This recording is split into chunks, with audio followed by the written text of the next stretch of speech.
Bonsoir à tous et bienvenue dans ce nouveau journal sur TV 78. Les Jeux paralympiques se sont achevés hier soir au Stade de France. La France termine 8e avec 75 médailles, dont 19 en or. Dans les Yvelines, les dernières épreuves se déroulaient dans le parc du château de Versailles avec le paradressage. Grégory Canalé nous fait le bilan sur place. C'est donc avec l'épreuve libre individuelle, le freestyle, que s'est refermée la compétition d'équitation de paradressage dans le parc du château de Versailles. Chaque cavalier pouvait effectuer sa propre chorégraphie sur sa propre musique. Chez les Français en grade 4, Vladimir Vinchon et son cheval Pégase Mayenne ont pris la 5e place. Alexia Pitié et Sultan 768 terminent eux 7e. Et puis en grade 3, Kira Zenati s'est classé 4e avec Swing Royal à seulement 2 petits points du podium. Pas de médaille donc pour la délégation tricolore sur ces 4 jours de compétition malgré de très belles prestations. Ce sont les para-athlètes néerlandais, américains, belges ou encore allemands qui se sont le plus distingués. La météo aussi a fait parler d'elle à Versailles. Il a plu plusieurs fois ici. Ajoutez à cela un événement qui se déroulait en pleine semaine de rentrée. Vous obtenez des tribunes pas toujours pleines, mais le bilan est plutôt positif auprès des spectateurs avec qui on a pu échanger, qui ont apprécié l'ambiance sur place. C'était super, l'ambiance est géniale et tout est très bien organisé. Le site il est fou quoi. Le château derrière, les cavalières, c'est super beau. Déjà le 4, derrière il y a le château, on était vraiment face au château. Et bien évidemment les athlètes, enfin les sportifs avec toute l'énergie. Donc c'était magnifique. Journée très agréable, même si un peu pluvieuse, mais il y avait une excellente ambiance, une grande émotion. Et je crois que tout le public était là pour accompagner les athlètes. Et puis ce site d'équitation avec la perspective sur le château de Versailles restera comme l'un des plus beaux de Paris 2024. Ça fait l'unanimité auprès des personnes avec qui on a pu discuter. Fin donc de cette parenthèse olympique et paralympique enchantée dans le département. Pour rappel, 5 sites de compétition étaient situés dans les Yvelines pour les JO et 2 pour les Jeux paralympiques avec notamment le Vélodrome national de Saint-Quentin en Yvelines.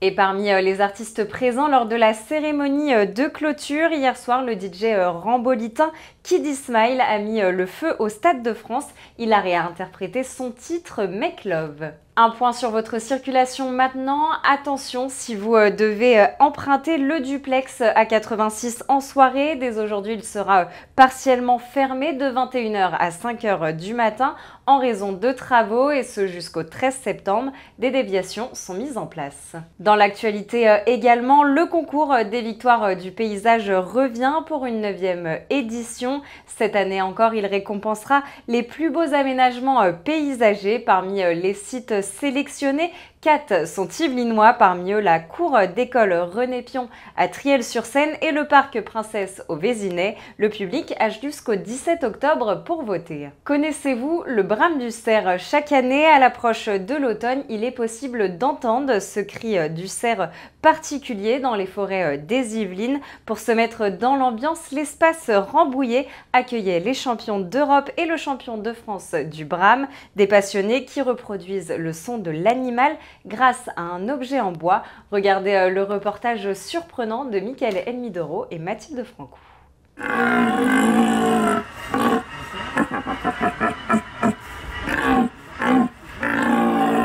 Alain Enjorlas est brameur. Passionné par le brame du cerf, il a décidé d'imiter le roi de la forêt grâce à cet objet. Une sorte de petite trompette qui l'aide à reproduire le son de l'animal quand il est en période de reproduction, de septembre à octobre, un geste qui nécessite tout de même une technique particulière. C'est assez dur parce que il faut quand même passer beaucoup d'heures en forêt, écouter leurs airs différents. J'utilise des appos.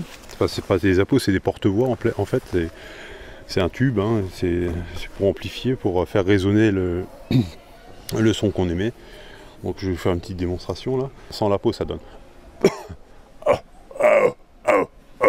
Et avec la peau ça donne. C'est assez technique, hein, ça se joue au niveau des cordes vocales. Donc vous les faites vibrer. Après, ça dépend du débit de souffle que vous émettez. Au total, il existe 6 différents RER. Par RER, comprenez son émis par le cerf. Le premier RER, c'est le RER du jeune cerf en recherche. Le deuxième RER, c'est le cerf adulte en recherche. Le troisième RER, c'est le maître de place, c'est celui qui est avec la harde de biche et qui brame pour dissuader les autres concurrents de s'approcher. Le quatrième RER, c'est le combat vocal entre deux cerfs de force égale. Et la plus belle récompense pour ces passionnés, réussir à duper le roi de la forêt. Je suis caché derrière un buisson, il est à 2-3 mètres de moi, quoi.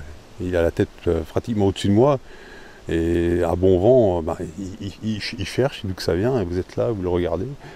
Et puis à un moment, il a vos odeurs, et là, il fait un bond qui vous effraie, parce que vous vous rendez compte de la puissance de cet animal, quoi. Et si vous voulez écouter le vrai brame du cerf, rendez-vous à l'espace Rambouillet. Le site propose des visites nocturnes au prix de 18 € par personne jusqu'en octobre, une expérience inédite.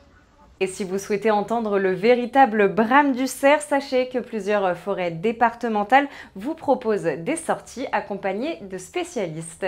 C'est déjà la fin de cette édition. On vous retrouve demain dès 10 h.